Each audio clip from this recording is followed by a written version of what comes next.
এক্সারসাইজটা করিয়ে দিচ্ছি। ফার্স্টের কোশ্চেনটা দেখো, ফার্স্টের কোশ্চেনটাতে আছে which of the statement about the reaction below are incorrect. Incorrect কোনগুলো সেগুলোকে ফাইন্ড করতে হবে। ফার্স্টলি রিয়াকশানটার দিকে দেখো, lead oxide plus carbon equals to lead plus CO2।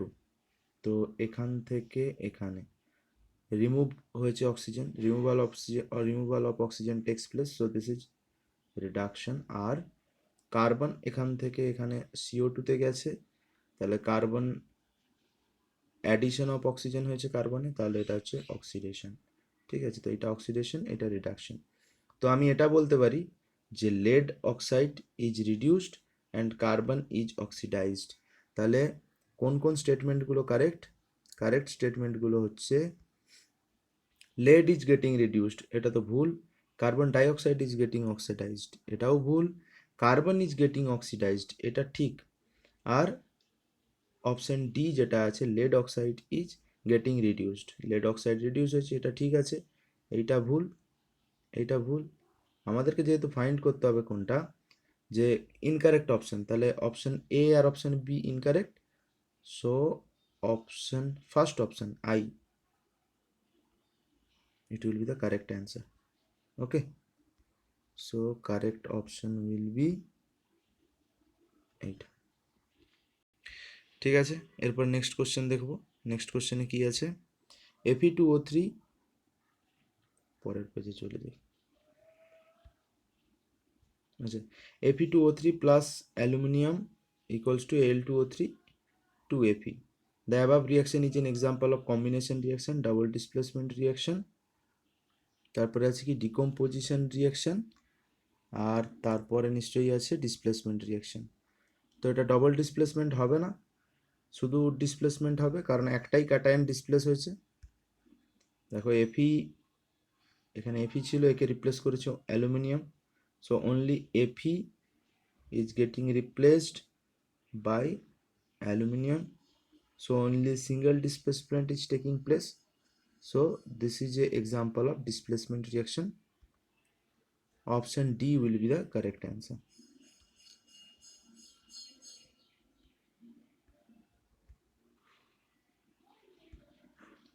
এই যে আছে অপশন ডি, ডিসপ্লেসমেন্ট রিয়াকশন, এটাই হচ্ছে correct answer. Question number 3, what happens when dilute hydrochloric acid is added to iron filings? Tick the correct answer. Dilute hydrochloric অ্যাসিডকে add করা হয়েছে iron ফিলিংসের সাথে, কি হবে? এটা নিশ্চয়ই পারবে, এই অপশন এ কারেক্ট হবে। Hydrogen gas and iron chloride are produced. Dilute HCl, hydrochloric acid মানে HCl, আর এখানে আছে কি আয়রন। আয়রন ফিলিংস মানে আয়রনের গুঁড়ো আর কি, লোহার গুঁড়ো, লৌহ চূর্ণ, সেটা হচ্ছে আয়রন ফিলিংস। তো রিঅ্যাক্টিভিটি সিরিজ ওয়াইজ কি, Fe হাইড্রোজেনের ওপরে আছে, তাই এটা হাইড্রোজেনকে ডিসপ্লেস করবে এবং FeCl2 তৈরি করবে, আয়রন ক্লোরাইড তৈরি করলো, আর এই যে হাইড্রোজেনটা বেরোবে সেই হাইড্রোজেনটা H2 গ্যাস হিসেবে রিলিজ হবে। So what is the reaction? Reaction is Fe plus 2HCl, আমি ব্যালেন্সড রিয়াকশনটাই লিখছি, is equals to FeCl2 plus H2 gas. Okay, so option A will be correct. চারের দাগে what is a balanced chemical reaction, why should a chemical equation be balanced, এটা আমি বলে দিয়েছি আগে, আমি পড়ানোর সময় বলেছি ফার্স্টের ভিডিওটাতেই, যে ব্যালেন্সড কেমিক্যাল ইকুয়েশন কি, যেখানে number of atom in both side, reactant side and product side are same, সেটাকে আমরা ব্যালেন্সড ইকুয়েশন বলবো। আর কেন ব্যালেন্স করা হয়? ল অফ কনজারভেশন অফ মাসকে স্যাটিসফাই করার জন্যই ব্যালেন্সিং করা হয়, কেমিক্যাল ইকুয়েশনের ব্যালেন্সিং করা হয়। কোশ্চেন নাম্বার 5, এখানে কি করতে হবে, ওই কেমিক্যাল ইকুয়েশনগুলোকে কেমিক্যাল ফর্মুলাতে ট্রান্সফার করে তার সেখান থেকে কেমিক্যাল ইকুয়েশন তৈরি করে তাকে ব্যালেন্স করতে হবে। তো আশা করি এগুলো পারবে সবাই। তারপর তো ডাইরেক্ট ব্যালেন্স আছে, ব্যালেন্স তো অনেকগুলোই করিয়েছি, আশা করি এগুলোও পেরে যাবে, সবাই করে পাঠাবে আজকেই। Balanced chemical equation for the following reaction, আচ্ছা পরে আবার ব্যালেন্সড কেমিক্যাল রিয়াকশন দিয়েছে, এটাও ছাড়ছি। Right balanced chemical equation for the following and identify the type of reaction in each case. আচ্ছা, এখানে জাস্ট করতে হবে কি, রিয়াকশানটাকে কেমিক্যাল ইকুয়েশনটা লেখো, ডবল ডিসপ্লেসমেন্ট হয়েছে না ডিসপ্লেসমেন্ট হয়েছে সেগুলো আইডেন্টিফাই করতে হবে। ঠিক আছে, তো দেখো দুই একটা করে দিচ্ছি, কিছু নেই তেমন এই চ্যাপ্টারটাতে। ফার্স্টে যেটা আছে potassium bromide plus barium iodide, এদের দুজনের রিয়াকশানে হচ্ছে potassium iodide plus barium bromide. তো এটা ডবল ডিসপ্লেসমেন্ট রিয়াকশান। যদি কেমিক্যাল ইকুয়েশনটা এই রিয়াকশানে লেখো তাহলে কি দেখতে পারবে, কেবিআর, ব্যালেন্স করছি না আমি, শুধু লিখছি কেবিআর আর হচ্ছে BaCl2 বেরিয়াম ক্লোরাইড, আর সাইডে স্টেটগুলোও লিখবে, এটা সলিড না অ্যাকোয়াস আমি লিখছি না, জায়গার এখানে একটু শর্টেজ আছে। পটাশিয়াম আয়োডাইড আর আর কি BaBr2 বেরিয়াম ব্রোমাইড। ওকে, তো এখানে ডবল ডিসপ্লেসমেন্ট হয়েছে। দেখো এই যে পটাশিয়াম আছে, এটা বেরিয়ামের জায়গায় এসে Cl এর সাথে বন্ড করেছে, সরি এখানে Ba2 হবে, বেরিয়াম আয়োডাইড হবে, আমি ওখানে ভুল করে ক্লোরিন লিখেছিলাম, বেরিয়াম আয়োডাইড Ba2 হবে। ঠিক আছে, তো পটাশিয়াম দেখো আয়োডিনের সাথে বন্ড করেছে, আবার এই যে বেরিয়ামটা আছে এটা ব্রোমিনের সাথে বন্ড করেছে, তাহলে দুটো এক্সচেঞ্জ হয়েছে। একটা এক্সচেঞ্জে কি হয়েছে, পটাশিয়ামটা আয়োডিনের সাথে রিয়াক্ট করেছে, সেকেন্ড এক্সচেঞ্জটা কেমন হয়েছে, বেরিয়ামের সাথে ব্রোমাইডের বা ব্রোমিনের রিয়াকশন হয়েছে। তো এখানে বলতে পারি যে এটা ডবল ডিসপ্লেসমেন্ট রিয়াকশন হয়েছে, তাই এটা ডবল ডিসপ্লেসমেন্ট রিয়াকশন। ঠিক আছে, তারপর জিঙ্ক কার্বনেট থেকে zinc oxide carbon die oxide, আমি বলেছিলাম যে ডিকম্পোজিশন রিয়াকশনকে আইডেন্টিফাই করা যায় কিভাবে, না একটা গ্যাস কিছু একটা রিলিজ হবে, CO2, SO2, SO3, O2, O2, CO2, SO3, SO2, NO2, এইসব গ্যাস যদি রিলিজ হয় আর যদি কোনো সিঙ্গেল রিয়াক্ট্যান্ট থাকে তাহলে সেটাকে আমরা ডিকম্পোজিশন রিয়াকশন বলতে পারি। দেখো এখানে কি হচ্ছে, সেকেন্ড অপশান বিতে দেখো জিঙ্ক কার্বনেট, এটা হচ্ছে একটা সিঙ্গেল রিয়াক্ট্যান্ট এবং এখান থেকে carbon die oxide gas release হয়েছে, তো এটাকে আমরা ডিকম্পোজিশন রিয়াকশনের সেকশনে ফেলতে পারি। ঠিক আছে, তো এরপরে হচ্ছে যেটা বাকিগুলো করতে পারবে। 9-এর কোশ্চেনটা দেখো, what does one mean by exothermic and endothermic reaction, বলার কিছু নেই, আমি আগেই বলে দিয়েছি। What is respiration considered an exothermic reaction, explain. রেসপিরেশনে কি হয়, রেসপিরেশনে আছে কি C6H12O6, এই যে গ্লুকোজ আছে, ইন প্রসেস অফ রেসপিরেশন O2-র সাথে রিয়াক্ট করে এটা অক্সিডাইজ হয়ে যায়। ঠিক আছে, so oxidation of glucose takes place during respiration and energy is released, energy released in the form of heat, এটাকে আমরা কি বলতে পারি, এক্সোথার্মিক এই জন্য বলতে পারি। ঠিক আছে, এক্সোথার্মিক রিয়াকশন কখন বলবো, যখন সেটা হচ্ছে হিট রিলিজ করবে বা এনার্জি রিলিজ করবে। ঠিক আছে, হিট এনার্জি রিলিজ করবে, তো সেটা হচ্ছে এক্সোথার্মিক রিয়াকশন। ঠিক আছে, ওকে, নেক্সট হচ্ছে, আরে ক্লাস নিচ্ছি বলো। এরপর হচ্ছে 11-এর question, why are decomposition reaction called opposite of combination reaction, write equation for this reactions, পারবে নিশ্চয়ই। A+B কম্বাইন করে C তৈরি করেছে, আর এই রিয়াকশনটাকে যদি আমি উল্টো করি, C থেকে তৈরি হবে A+B, তো এটা হচ্ছে আমার কম্বিনেশন রিয়াকশন, এটা হচ্ছে ডিকম্পোজিশন রিয়াকশন। তো দুটোকে আমি কি করতে পারি, অপোজিট বলতে পারি। যদি এক্সাম্পল নাও, KClO3 আছে, এখান থেকে KCl+O2 তৈরি হয়, এটা কি রিয়াকশন, এটা হচ্ছে ডিকম্পোজিশন রিয়াকশন। এর উল্টোটা যদি আমি করি তাহলে কি হবে, KCl+O2, যেখানে আমরা পাবো KClO3, তাহলে এখানে কি পাচ্ছি, এটা হচ্ছে কম্বিনেশন রিয়াকশন, এটা হচ্ছে ডিকম্পোজিশন রিয়াকশন। এই ইকুয়েশনটা দিয়ে দিবে, দিয়ে বলবে যেটা একে অপরের অপোজিট, তাই আমরা বলতে পারি যে কম্বিনেশন রিয়াকশন আর decomposition reaction opposite to each other. ঠিক আছে, আচ্ছা, কোশ্চেন নাম্বার 12, 13, 14 এরপরে যেগুলো আছে সেগুলো আমার এইখানে ছবিটা তোলা নেই, তাই আমি এই ভিডিওতে ইনক্লুড করতে পারছি না, আমি বলছি শুধু। কোশ্চেন নাম্বার 12-এ আছে write one equation each for the decomposition reaction where energy is supplied in the form of heat, light or electricity। ঠিক আছে। আচ্ছা, তোমাকে এখানে এক্সাম্পল দিতে বলেছে ডিকম্পোজিশন রিয়াকশনের, যেখানে হিট, লাইট এবং ইলেকট্রিসিটি এগুলো বাইরে থেকে সাপ্লাই করা হয়েছে। ঠিক আছে, তো কোশ্চেন নাম্বার 12 সলভ করছি। কোশ্চেন নাম্বার 12, কোশ্চেন নাম্বার 12-এ ফার্স্ট যে এক্সাম্পলটা দিব সেখানে একটা ডিকম্পোজিশন রিয়াকশনে হিট সাপ্লাই করব, এমন একটা এক্সাম্পল দিব। সেটা হচ্ছে ক্যালসিয়াম কার্বনেট, এবং তাকে যখন আমরা হিট দেব তো তৈরি হবে calcium oxide plus CO2, carbon dioxide gas. Calcium oxide, carbon dioxide gas. তো এটা কিসের প্রেজেন্সে রিয়াকশনটা হয়েছে? হিট সাপ্লাই করার জন্য। We supplied heat from external source, তখন হচ্ছে এই ডিকম্পোজিশন রিয়াকশনটা হয়েছে। তো এটা হচ্ছে ফার্স্ট ক্রাইটেরিয়া ফুল হলো। এরপরে আমাকে এমন একটা ডিকম্পোজিশন রিয়াকশনের এক্সাম্পল দিতে হবে যেখানে লাইট এনার্জি আউটসাইড থেকে ইউজ হয়েছে। তো আছে বেসিক্যালি কি AgBr, তাকে দাও লাইট,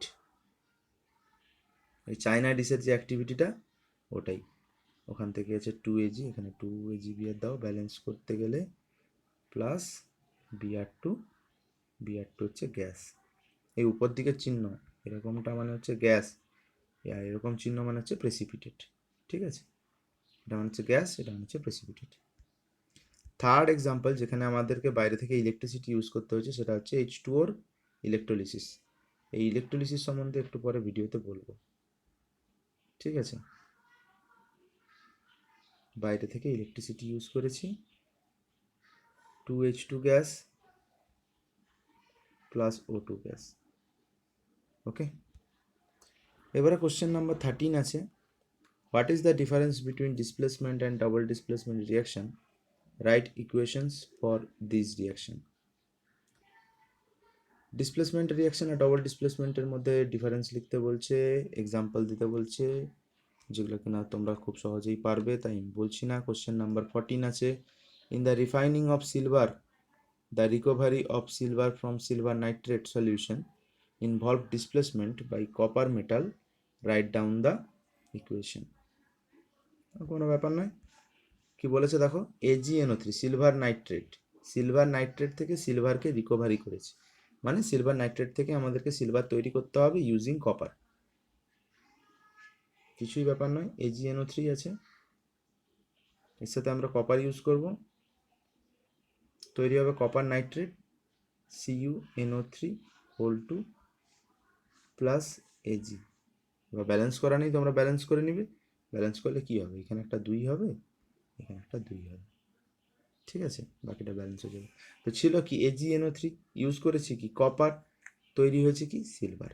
এটা হচ্ছে আমার রিয়াকশান, যেটা হচ্ছে আমার যে দেওয়া আছে কথাটা বা যে ওয়ার্ড ওয়ার্ড প্রবলেমটা দেওয়া আছে সেটা সলভ। এটা হচ্ছে reaction that involves when recovery of silver takes place from silver nitrate using copper. Next question, question 15 আছে, what do you mean by precipitation reaction. পারবে, প্রেসিপিটেশন রিয়াকশন কাকে বলে? A reaction in which an insoluble solid called precipitate is formed that separates from the solution is called precipitation reaction। Example তো অনেক বলেছি, example বলার দরকার নেই, তাই আর আশা করছি। কোশ্চেন নাম্বার 16 হচ্ছে কি, explain in terms of gain or loss of oxygen with 2 example each. Oxidation reduction কাকে বলে তার দুটো এক্সাম্পল দিতে হবে, আমি বলেই দিয়েছি আগে, দেখবে। আর না হলে আগে যে এক্সারসাইজ বা ইনটেক্সট কোশ্চেনে অক্সিডেশন আর রিডাকশনের যে এক্সাম্পলগুলো ইউজ করেছো ওগুলো এখানে আবার ইউজ করতে পারো, কোনো অসুবিধা নেই। ঠিক আছে, কোশ্চেন নাম্বার 17 হচ্ছে, shiny brown coloured element X on heating in air becomes black in colour, name the element X and the black coloured compound formed. তো এটা হচ্ছে কপার। ঠিক আছে, শাইনি ব্রাউন, ব্রাউন কালারের কপার, তামা তো নিশ্চয়ই দেখেছো সবাই। কপার অক্সাইড ব্যালেন্স করে দিয়েছি। এই কপার অক্সাইডের কালার কি হচ্ছে ব্ল্যাক কালার, আর কপার হচ্ছে কি শাইনিং ব্রাউন, বাদামির বর্ণের হয়, বাদামি রঙের হয়। Now question number 18। Question number 18টাই বোধহয় লাস্ট, না আছে আরও কোশ্চেন। কোশ্চেন নাম্বার 18 হচ্ছে why do we apply paint on iron articles. কারণটা রাস্টিং যাতে না হয়ে যায় বা জং যাতে না ধরে যায় সেই জন্য আমরা পেন্ট করি, so that the surface of the iron iron iron article can be can be hindered, মানে তাদেরকে বাধা দেওয়া যেতে পারে আর কি, can be hindered from oxidation or called the process rusting. রাস্টিংকে আটকানোর জন্য, বা এটাও বলতে পারি যাতে ওই আয়রন সারফেসে যে আয়রনগুলো আছে আয়রন আর্টিকেলের, তারা যাতে না অক্সিডাইজ হয়ে যায়, তো সেই জন্য আমরা হচ্ছে এই পেন্ট করি আর কি আয়রন আর্টিকেলসগুলোতে। যেমন আমাদের বাড়ির জানালা, গ্রিল, দরজার কোনো লোহার থাকলে, চেয়ার থাকলে, যে কোনো ইউটেন্সিলস যদি থাকে সেক্ষেত্রে আমরা লোহা ইউজ করি। আচ্ছা, এরপর যেটা আছে question number 19, oil and fat containing food items are flushed with nitrogen why. Because nitrogen হচ্ছে একটা ইনার্ট গ্যাস। ইনার্ট গ্যাস কাকে বলে? যেটা হচ্ছে লেস রিয়াক্টিভ, লেস রিয়াক্টিভ, ঠিক আছে, বা ইনার্ট মানে যে রিয়াক্টই করে না, রিয়াকশনে অংশগ্রহণই করে না, does not take part in reaction, তাকে ইনার্ট বলছি। তো at room temperature, room temperature কত ধরা হয়? 25 ডিগ্রি সেন্টিগ্রেড। 25 ডিগ্রি সেন্টিগ্রেড মানে হচ্ছে 298 কেলভিন। ক্লাস 9-এর ফার্স্ট চ্যাপ্টার না সেকেন্ড চ্যাপ্টারে পড়েছো এই ট্রানজিশনগুলো, যে কেলভিন থেকে সেন্টিগ্রেড থেকে কেলভিনে কীভাবে চেঞ্জ করতে হয়। তাছাড়া আবার কেলভিন থেকে ডিগ্রি সেলসিয়াসে কীভাবে ফিরে আসতে হয়। এছাড়াও একটা আছে ফারেনহাইট স্কেল, যেটা কিনা আজকাল ইউজ হয় না, তো তাই তোমাদের এনসিআরটিতে নেই, কিন্তু জানা তো প্রয়োজন আছে যে ফারেনহাইট থেকে ডিগ্রিতে বা ফারেনহাইট থেকে কেলভিনে কীভাবে চেঞ্জ করতে হয়। ঠিক আছে, যদি না জানা থাকে তাহলে আমাকে জানাবে, আমি জানিয়ে দেবো। মেবি ক্লাস 9-এ শিখেছো, বা যদি আমি পড়িয়ে থাকি তাহলে তো নিশ্চয়ই আমি বলেছি। ওকে, তো এটা নিশ্চয়ই পারবে যে রুম টেম্পারেচারে নাইট্রোজেন হচ্ছে ইনার্ট গ্যাস, তার মানে নন রিয়াক্টিং। তো এই যে আমরা যে ফুড পার্টিকেলগুলো, প্যাকেজড ফুড যে আমরা কিনি, তো সেখানে যে গ্যাসটা থাকে, যেমন কুরকুরের প্যাকেট বা লেজের প্যাকেটে আমরা দেখেছি, ওখানে হচ্ছে নাইট্রোজেন ফিল করা থাকে। কেন? তার কারণ আমরা জানি র্যান্সিডিটি পড়েছি, যেখানে ফুড পার্টিকেলসগুলো অক্সিডাইজ করে ইন প্রেজেন্স অফ অক্সিজেন বা in presence of atmospheric air, যেখানে ওটা অক্সিডাইজ হয়ে যায় খাবারটা, এবং খাবারটা নষ্ট হয়ে যায়, র্যান্সিড যাকে বলি। খাবার, the food turns into rancid in presence of oxygen by atmospheric oxygen. So the food is packaged with inert gas nitrogen so that it does not comes in contact with oxygen or atmospheric oxygen, and hence the food is saved from rancidity, বা food is uh, saved from rancidity, এটাই লিখবে, কোনো অসুবিধা নেই। এরপরে আছে question number 20, explain the following terms with one example each corrosion rancidity. বলে দিয়েছি, তো অসুবিধা কিছু থাকার কথা নয় এটাতে। ঠিক আছে, ডেফিনেশনটা ঠিকঠাক করে লিখিনি, হ্যাঁ এটা ঠিক যে আমি শুধুমাত্র জাস্ট পয়েন্টটা বলেছি যে কোরোশন কাকে বলে, অক্সিডেশন অফ মেটাল, র্যান্সিডিটি বলেছি অক্সিডেশন অফ ফুড, তো তার ডেফিনেশনটা আমি বলিনি, ডেফিনেশনটা শুনে নিতে পারো। করোশনের ডেফিনেশন বলছি, শোনো।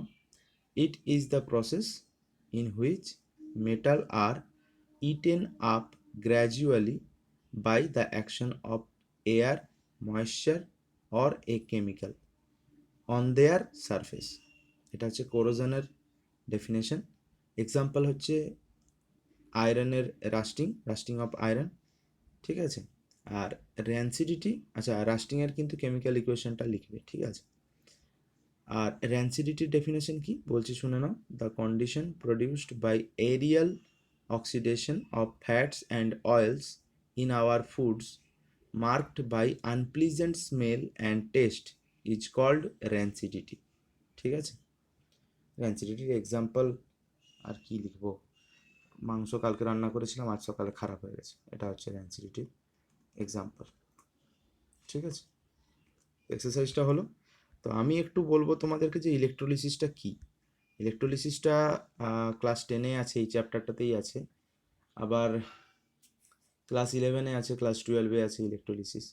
তো এখানে ক্যাথোড কোনটা, অ্যানোড কোনটা, বা ইলেকট্রোলিসিস প্রসেসটা কেমন হয় একটা অ্যাক্টিভিটিতে দেয়া আছে কিন্তু খুব ডিটেলসে দেয়া নেই।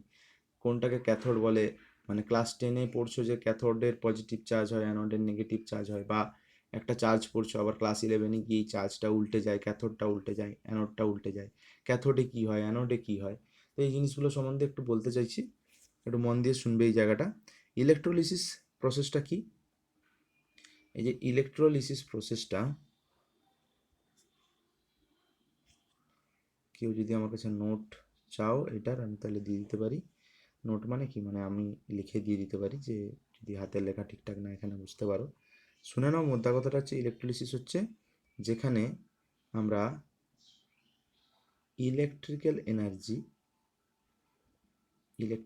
এনার্জি এইভাবে শর্ট ফর্মে লিখলাম, is converted to chemical energy. মন দিয়ে শুনবে, electrical energy is converted to chemical energy. ঠিক আছে, দেখো একটা রিয়াকশান, কেমিক্যাল রিয়াকশান হতে গেলে সেখানে হয় এনার্জি দরকার হয়, না হলে এনার্জি মানে প্রডিউস হয়। Energy is produced or energy is absorbed. Energy যদি অ্যাবজর্বড হয় তখন তাকে এন্ডোথার্মিক বলছি, আর এনার্জি যদি রিলিজ করে তাকে আমরা এক্সোথার্মিক বলছি। এবার অনেক সময় থার্মিক কথাটা মেনলি ইউজ করা হয় টেম্পারেচারের জন্য, থার্মিক কথাটা ইউজ করা হয় জেনারেলি। দাঁড়াও একটু ওয়েট।